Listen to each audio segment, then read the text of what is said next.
Hi guys, it's me again, yet again. If you watched the welcome video at the very start of the playlist, you'll know that on the 23rd of September I was accepted into the program. So this is going to be my interview results video, which I guess we've already covered, and moving forward we're going to talk about what to do if you're extended an offer, because I really wanted to let you guys know exactly what you have to do and what fees you have to pay and how it all works. You'll get an email and the subject line will just say congratulations. So you need to take a little bit of time, freak out, tell everyone, then you've got to get down to the serious business, okay? The serious business is pretty serious business. You receive an offer. The email that you'll get will have a little bit up the top that's just like, congratulations, you've been offered a position. It won't say what role you've been offered because it says that in your official offer letter, which is a separate thing to the email. Then there's a section that says the following things need to be completed within 14 days or otherwise they'll think that you don't want to do the program anymore. So it's really important that you get these things done within 2 weeks. Those two things are accepting your offer, which includes, by extension, paying the program assessment fee.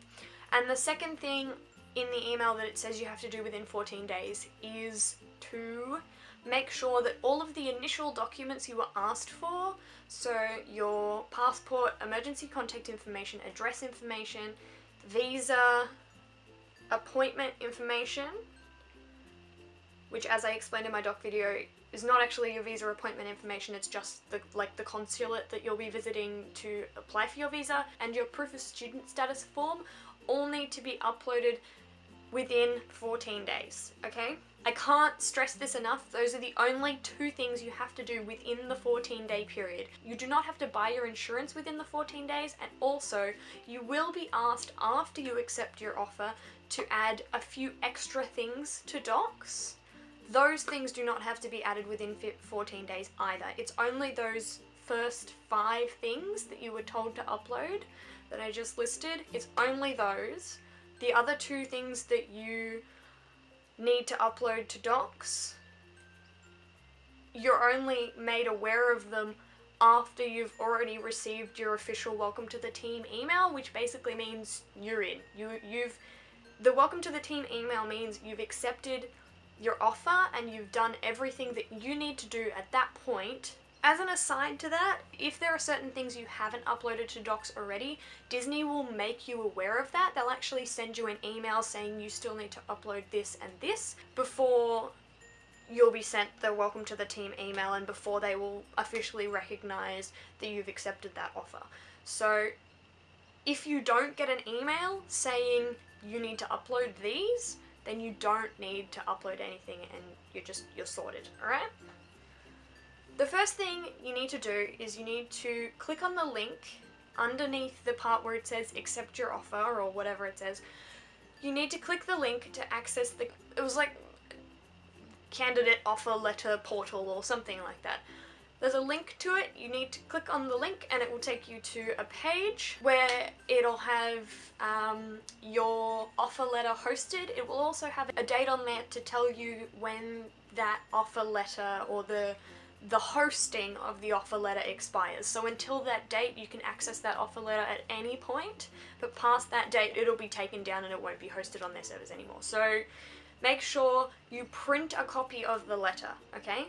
You don't necessarily have to do it at that point, but you do need a copy of the letter for later on in the process, so you need to make sure that you've printed one. I printed 2 so that they can have one and I can have one. Just make sure you've got a copy of it. And then you just read over the information. The offer letter will have your role in it, so you get to know which role you've accepted. It'll have your pay grade in it as well. It also has a link to all of the important immigration information, so it might be useful to click on that and print out that stuff while you're there, just because it's all stuff you really need to know.